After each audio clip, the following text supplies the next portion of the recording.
I felt the Holy Spirit say to me, I want you to fast. And I was like, okay, that can't be God. I've suffered with anorexia. I would not be told by God not to eat. Like, this isn't God. And as I was talking to my friend, I kept hearing, like, you're supposed to fast. You're supposed to fast. You're supposed to fast.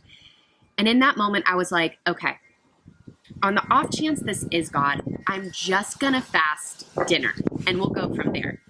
Right when I made that commitment in my heart, I'm going to fast dinner, boom, I was on the ground, fully slain in the spirit, in a payway.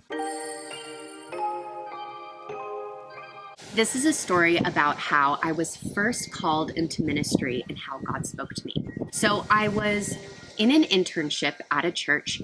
I joined with my brothers and some friends, and it was mostly because I was just really hungry for God and I just wanted to grow deeper in my relationship with Him. In this internship, we were getting equipped in certain aspects of ministry, whether it was worship leading or speaking or prayer, and different speakers would come in and teach us different things. I knew that I loved worship leading, and probably if there was any part of vocational ministry in my future, I wanted to be a worship leader. So that was kind of my focus. It was very much proven to me when we had someone come in to teach us how to preach, how to teach, and we had to do, I think, 5 or 10-minute sermons, and I was horrible. I was literally like the worst one. It was comical. I didn't take it personally. I was just like, great, clearly I'm not here to like speak in front of people. That's not my calling. That's not what I'm going to be doing. But I remember this one day so specifically, and it was around the time that people had been talking about prayer and fasting, and it was something that I really never participated in because growing up as a dancer, there was a lot of weird issues I had around food. Food and weight loss was too much of a thing in my life as a dancer that I didn't feel like fasting was something that would be helpful for me, and I thought it would be tempting and tricky. So it was kind of off the table. But there's this one day where I was talking to my friend and all the rest of the interns were in a payway. And as I was talking to my friend, I felt the Holy Spirit say to me, I want you to fast. And I was like, okay, that can't be God. I've suffered with anorexia. I would not be told by God not to eat. Like, this isn't God.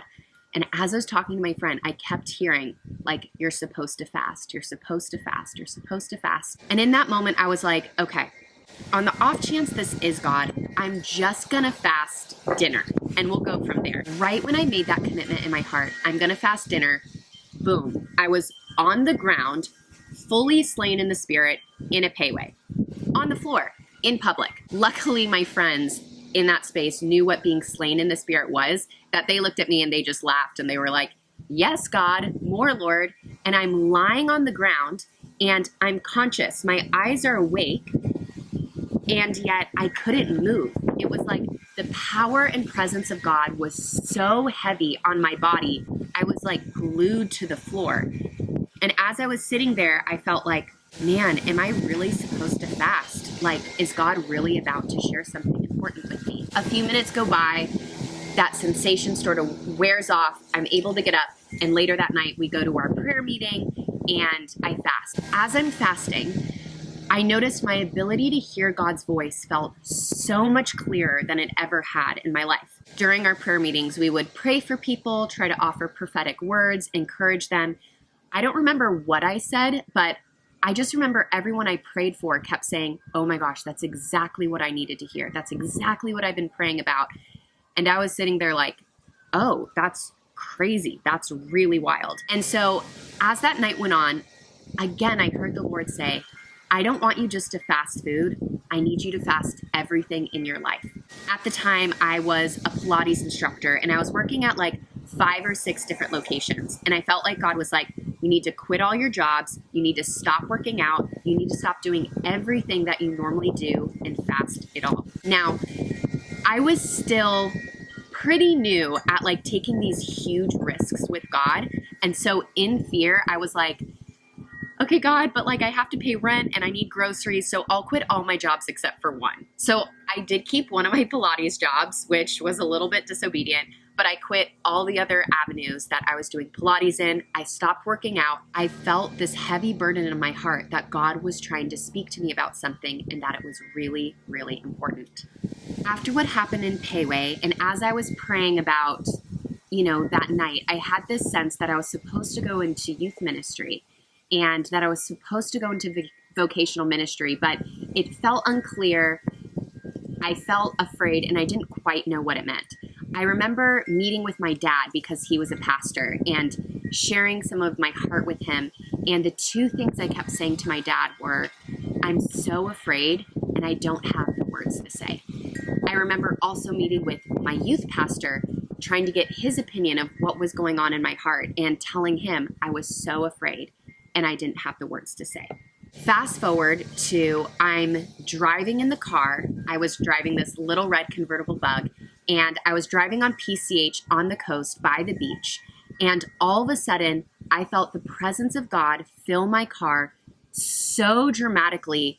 It's like as if gas was filled in my car or something. There was an atmosphere shift inside of my car, and I started hysterically crying and weeping. And as I was weeping, the thought that kept on going into my head is, you are called to go into ministry. And it was like ringing. It was like I couldn't get it out of my head. I couldn't stop crying. And again, just the car is filled with the presence of God. And as I'm hearing this, my fears that came up were, I'm so afraid and I don't have the words to say. Because to me, I was like, if I'm going into ministry, shouldn't I have been in seminary? Shouldn't I have all these sermons in my back pocket? Shouldn't I know the Bible perfectly so I can constantly speak out truth to people? So I thought, how do I have any business being in ministry?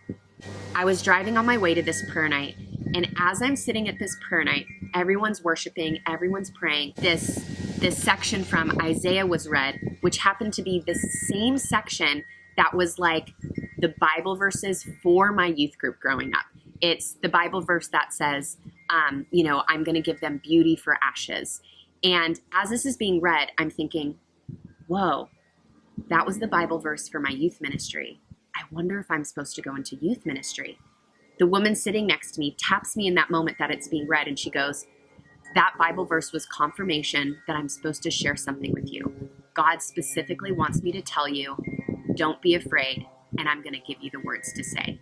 Okay, so this week that I'm praying, this week that I'm fasting, this week that I'm hearing I'm supposed to be in vocational ministry, my dad reaches out and he says that a friend of his who's the pastor of a church is looking for a youth pastor. And he's like, Jolene, you should apply.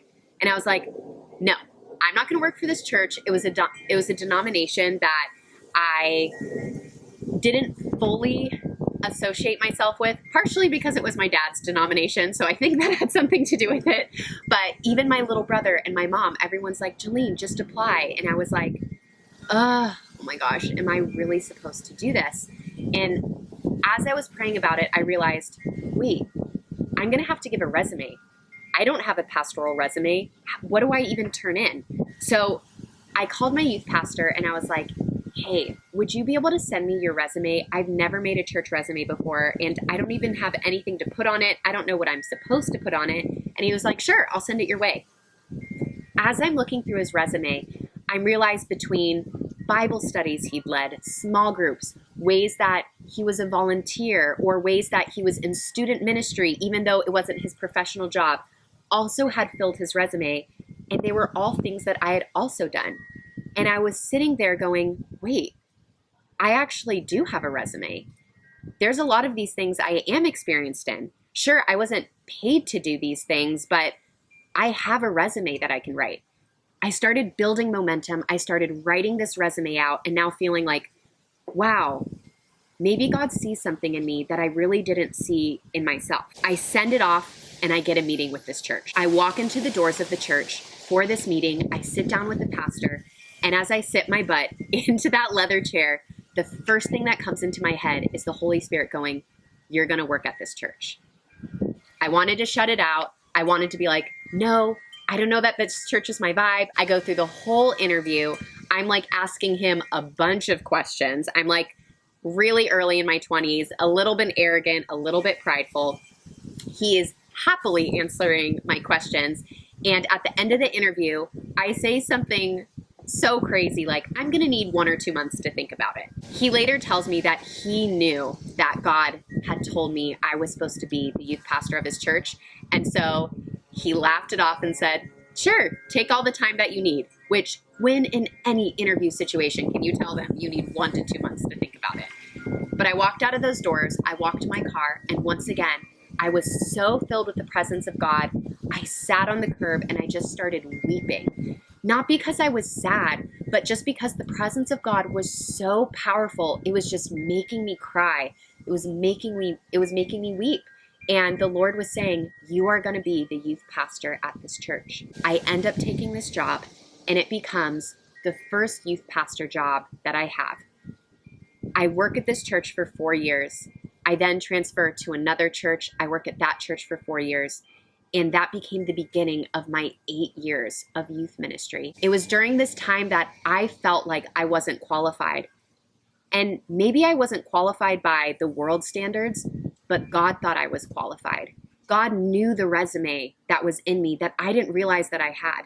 And even more than that, God then went to qualify me. And this is a story in and of itself, but eventually God leads me to go into seminary. God leads me to get my master's degree. And not only does he do that, but he pays for it every single semester in miraculous ways that I walk out of seminary, I walk out with my master's with 0 debt. And I had told God, I will stay in seminary. I will be obedient to what you're saying as long as you provide. And he provided the whole time. So if you're in a place that you're hearing God asking you to take a huge step of faith, chances are he is going to qualify you with exactly what you need to walk out that calling. Maybe he's going to give you official merits and qualifications later, or maybe just by walking with him and walking by faith, he's going to give you the wisdom and the answers that you need to walk out this thing that he's calling you to do. But whatever it is, you can trust God. God is going to confirm it, so you can ask him, confirm it. Encourage me, use someone else, give me signs to know that this is what you're asking me to do. And as you lean on him in faith, he's going to give you the strength. He's going to give you the words to say and give you the bravery to do the very thing that he's calling you to do. If only you would take that first step and listen to him.